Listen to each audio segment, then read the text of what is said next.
Welcome to Successful Philanthropy. I'm your host, Jean Shafaroff. This show is designed to highlight the work of philanthropic leaders here in the United States and then beyond. Today with us, Diana Cochran, and Diana is the co-founder of Francesco's Foundation. Let's all welcome Diana. And Diana, I first want to start by asking you, what is the mission of Francesco's Foundation? Okay, first of all, I'd like to say what an honor it is to be on your show, Jean, and on Successful Philanthropy, and how great it is for you to give me this wonderful opportunity to spread the word about Francesco's Foundation and to talk about our mission, which is, I believe, very important in helping save the lives of children. So Francesco's Foundation, it basically works to prevent teen suicide by focusing on LGBTQ plus inclusive education, anti-bullying, and cyberbullying prevention. And most importantly right now, gun safety and secure firearm storage, education, and advocacy. Within our foundation, we partner with education groups. Most of them have had decades of experience in education and anti-bullying programs. We're now partnering with the Yes Institute and TIE of Scotland to bring inclusive curriculum to New York. We basically want to emphasize the history, literature, and social inclusion, but not ideology of LGBTQ kids. We're very much focused on normalizing LGBTQ kids within the community, but we don't have any focus on our ideology. And our gun safety awareness is campaigning to educate parents and schools on safe storage practices, working to distribute free gun locks and lock boxes to underserved families, and to give mental health access, launching free online therapy for LGBTQ youth on Long Island. With the youth advocacy, we also partner with groups like Mums Demand Action and March for Our Lives. And I was actually just with them in Albany at a huge rally. I was a guest speaker. There were probably hundreds of kids there, and they were all chanting, "Pass Francesco's Law." It was quite wonderful, actually. I mean, it was very overwhelming for me, but this is a law 3 decades in the making to keep guns out of the hands of teenagers and children. And if you'd like me to, I can explain the figures. Yes, I would, but I would like to go back a little bit and ask you why you started Francesco's Foundation. Was there something in your life that triggered your desire to be helpful to LGBTQ youth and then to work on gun control? Yes, Jean. This is basically it's a very well. I had a very tragic incident happen in my life. The worst thing that's ever happened in my life. The worst thing I believe can happen to any mother. This is my son, Francesco. He was 17 when he took his life with an unsecured shotgun. And that was 3.5 years ago, on October 21st, 2021. And it happened here in Southampton, New York, on Little Plains Beach. Prior to that, Francesco he really was like a dream child. If anybody can ask for a perfect dream child, that was him. He not only was he incredibly smart, he was an honors student. He just got his 15/20 on his SATs. He was 2 days after he passed away, he was going to be going to an interview at Amherst that he was very excited about. He played the violin at Carnegie Hall and the Lincoln Center. He was a sailor. He was in his junior year, he'd got into Winchester College in England, and it's one of the top high schools in the world. There were over 1,000 kids trying for 12 places, and he managed to get in. And anyway, he went to the UK for his junior year when he was 16, and in the middle of the year, the pandemic hit. And well, it had already been there, but it hit really badly, and it stopped foreign students, which we were, even though I'm English, I'm considered a foreign student because I live here and my son grew up in Long Island. We had to go back. He had to go back to do remote studying at 3 a.m.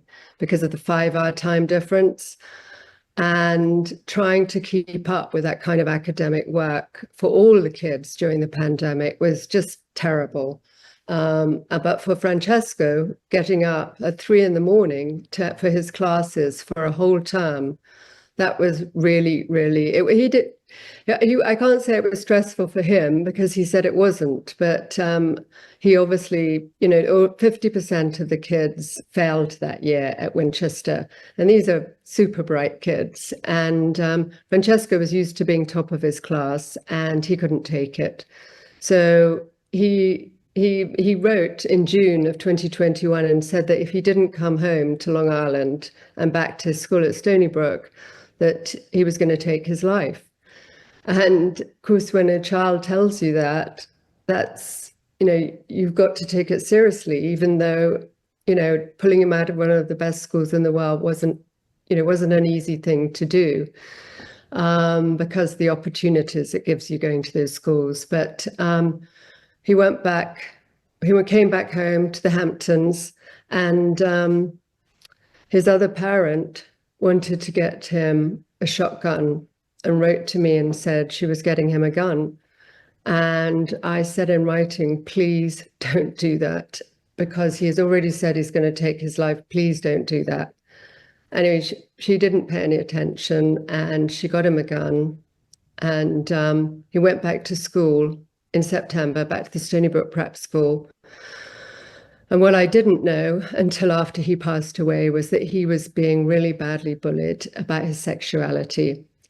He hadn't told any adults that he was bisexual, but he came out as bisexual at Winchester, I found out later, because his best friend Giovanni told me that he had said he was bisexual and that he had 2 mums. And I asked Giovanni, so what was the reaction? And he said, well, there was no reaction. I mean, nobody cared. And that was how it was. And these were international kids from all over the place. And he went back to Stony Brook, which is mid-island here. And he told the kids there, and he had been very, very popular there. And I guess all it takes is a couple of kids to, decide that they're going to, might make your life a nightmare. And he was basically, I know from his friends that he was called really dreadful names, and there were gay slurs. He was intimidated. He was ridiculed. He was called a gay prostitute. They were saying people were coming to our home, men were coming to their home. I mean, it was ridiculous, the thing the kids were saying. And I didn't find out any of this till later. And the thing is, they all knew that he was being bullied, and nobody said a word. No, but they didn't. At the school he was at, I later found out there was no school the school counselor was homophobic. There was no LGBTQ support for kids. And so Francesco had no support because he hadn't told any adults. So in October, which is only a month after he'd been back at the school, and only a few months after he had had access to this gun at 17 years old, he was at his other home, and his other parent was out for the night, and he biked to Little Plains Beach with a whole load of alcohol in his backpack, which he wasn't used to. And that evening, he went skinny dipping. He was FaceTiming his friends at Stony Brook, that's 50 miles away. He was fooling around for hours. And it wasn't till the early hours of the morning that he took his life with a shotgun. And I never got to say goodbye to him.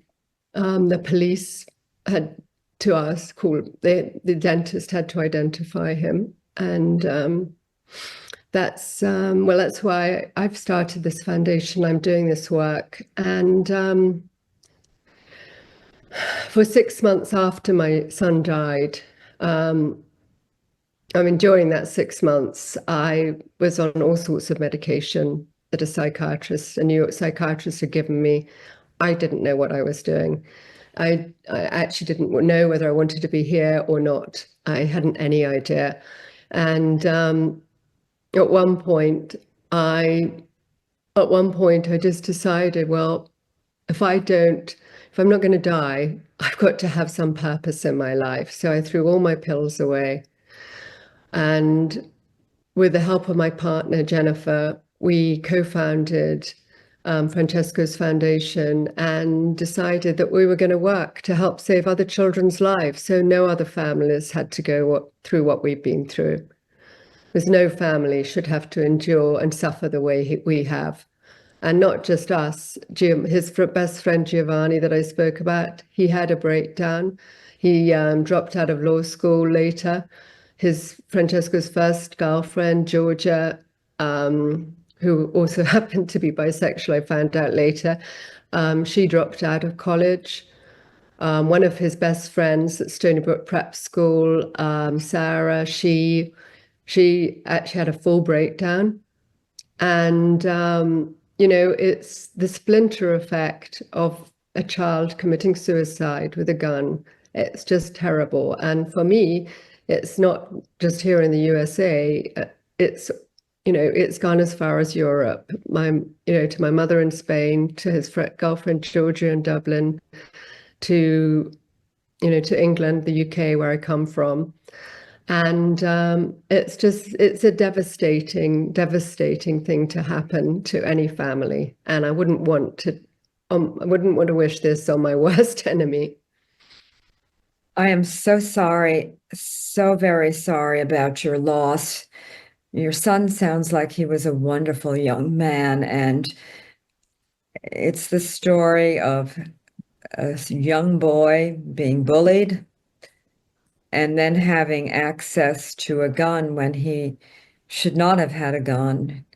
And tragic situation. And Francesca, there's nothing I can say other than I am so sorry. And now, what I find extraordinary and so incredible is that you've taken this horrible tragedy of losing your son, where he took his own life, and a few years later, you're now trying to help other young people with your foundation, and then also by getting legislation passed. And it's truly wonderful that you're doing this. And so from what I'm hearing, there are really two steps to Francesca's foundation. One, to end teenage bullying, specifically in the LGBTQ community. And secondly, to get legislation passed so that guns are stored properly, locked properly, so that young people cannot gain access to them to do damage to themselves or to other people. And that is a fantastic thing to do. Yeah, thank you. Thank you very much. I just want to give you a few figures so you can understand why this is so important. I don't know if you know this, but guns are the leading cause of death for children in the USA. And 4.6 million children and teens live in homes with unsecured guns. and ammunition. And that's a daunting number. And of the deaths every year, 4 out of 10 are gun suicides. Kids taking their own lives with guns. 39%, I think the actual figure is from the CDC. That's about 7 lives a day are lost. You never hear at these figures because all you hear about are the mass shootings. But also, in addition, 87% of mass school shooters get their guns from home or a family friend. And then, of course, there are all the unintentional killings that you hear about all the time. You know, another toddler has got hold of a gun and shot themselves. That happens almost every day. And I lobby with women who've lost their children, where a 15-year-old, I have 2 friends who lost their 15-year-old sons in accidental deaths. One of them is Kristen Song from Ethan's Law. Her 15-year-old son was shot unintentionally by his best friend while at a play date because the father had left a handgun in a shoebox with the ammunition right next door. And apparently the kids had been playing with the guns for 6 months and nobody knew. And he was only 15 years old. And again, she couldn't say goodbye to him. He got shot in the face. And another friend of mine, Claire from Arizona, her son was 15, went to a play date, a sleepover, and she didn't know that guns were allowed to be stored in her son's friend's bedroom. And the kids were playing around with the guns, and her son's friend shot her son, Christian, in the stomach. And the first thing that the parent did downstairs was call her lawyer. She called her lawyer and then called the ambulance, and it was too late. And there are no consequences for that kind of negligence. And right now, there are no severe consequences in New York. And we're trying to make a cultural shift so that this is about prevention, not punishment. It's about it's about like when the seatbelt laws came in, and when I don't know if you know about Leandra's law, but after Leandra's law, it became a felony to get in a car drunk or intoxicated with a child in the back, with a minor in the back of your car. Now that's an automatic felony.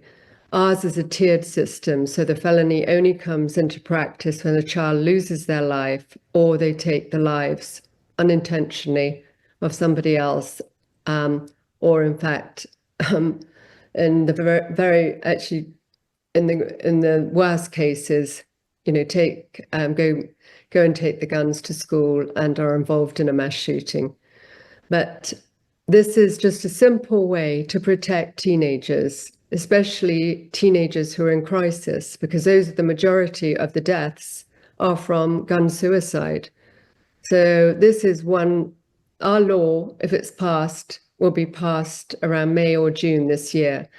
And if not, we'll fight for it next year. It's the first year it's been introduced. It's 3 decades in the making in New York, and it will be in line with a lot of other states, including Massachusetts and Rhode Island and California. There are lots of states that have this gold standard of safe gun storage so that children are not in harm's way. I think what you're doing is vitally important. And for our audience, we are with Diana Cochran. She is the founder of Francesco's Foundation, a 501c3 that is now working on getting legislation passed for the safe storage of guns, and also working on teenage bullying, especially in the LGBTQ community. And we've heard a very sad story of how Francesco's son took his own life. Diana's son took his life, and these accidents can be avoided. Now, getting back to the legislation, which I think is so incredibly important, what exactly would be the consequences to an adult who does not have a firearm properly stored in a situation where one of their children go out and try to kill themselves, or they go and try to kill someone else? Well, we have a tiered system. It's based on mens rea, on the so it's basically, should that child kill themselves or take the life of another person, the felony will take that will kick in, which is a Class C felony, which would be a prison sentence of 15 years and a fine. But I don't know if you read about the Oxford shooting, where the Michigan law changed after that shooting. The parents were very clearly negligent. The child had shown that he had severe mental health issues. He had drawn pictures at school of himself shooting other kids. And there were all the warning signs for the parents, yet they had all these guns unlocked under the bed. So this is, I mean, for instance, if somebody has a gun that's not secured in New York and the police happen to come into their apartment or home, that will be a misdemeanor and they will have to do community service. It only comes into play when something as severe as a death takes place and something as serious. And that's how it should be, really. When a child's life is taken, somebody has to be responsible. In the same way, if a drunk driver kills a child, they're responsible. So we're hoping for a cultural change where people will feel responsible, because I do believe the majority of firearm owners are responsible. They realize this is not a toy. It's it's a lethal weapon. And just in the same way, when you don't get in a car without knowing how to drive it, you have to have a lot of instruction, and because that's also capable of killing people. So anyway, so we have the support of every town. Mums Demand Action, Brady's, Giffords, and New Yorkers Against Guns, and Newtown Action Alliance. And these are all the important gun violence prevention groups, and they have given us their support, which is a big deal.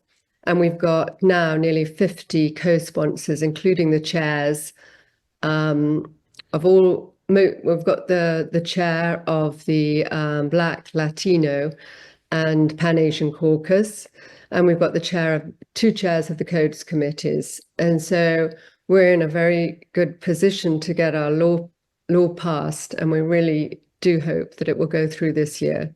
We're literally lobbying probably every week. We're going there to either go to a rally or to go into all the legislators' rooms. We probably walked about 100 miles through those rooms in Albany in this year alone. But it's such important work, and it's one very important way to stop teen suicide. I think it's wonderful what you're doing. This is absolutely wonderful work. And Diana, we have 2 minutes left, and I always like to ask, what advice do you give to a parent whose child is struggling with being bullied or struggling with life itself? Someone who has a child who maybe that child doesn't want to live anymore. What advice do you give to that parent? Well, if they're being bullied at school, first I'd say believe them. Don't minimize or dismiss it, even if the bullying seems to be subtle, because emotional pain can be just as dangerous as physical harm, especially in adolescence. Second, stay close, be their anchor, check in with them daily, even if they don't want to talk. Just let them know that you're there And third, you've got to take action, speak to the school, demand accountability, ask what anti-bullying and LGBTQ inclusive policies they have. And if they don't, ask why not.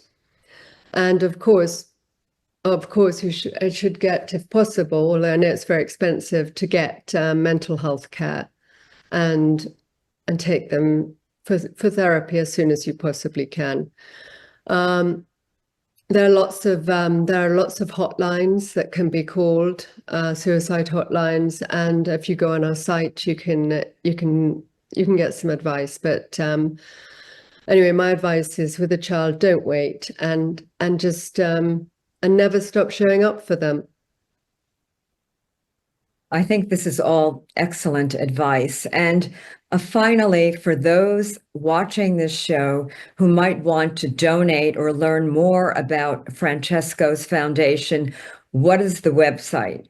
Oh, thank you very much. That would be wonderful. It's francescosfoundation.org. And yeah, any donations are going to help save children's lives. And I really appreciate that, Jean. Thank you very much. Diana, you have been a wonderful guest and a very informative guest. And I want to thank you very, very much, because these are very real issues facing many, many people. This concludes Successful Philanthropy. Our guest today, Diana Cochran. She is the co-founder of Francesco's Foundation. I'm Jean Shafferoff, your host. I'll see you next week.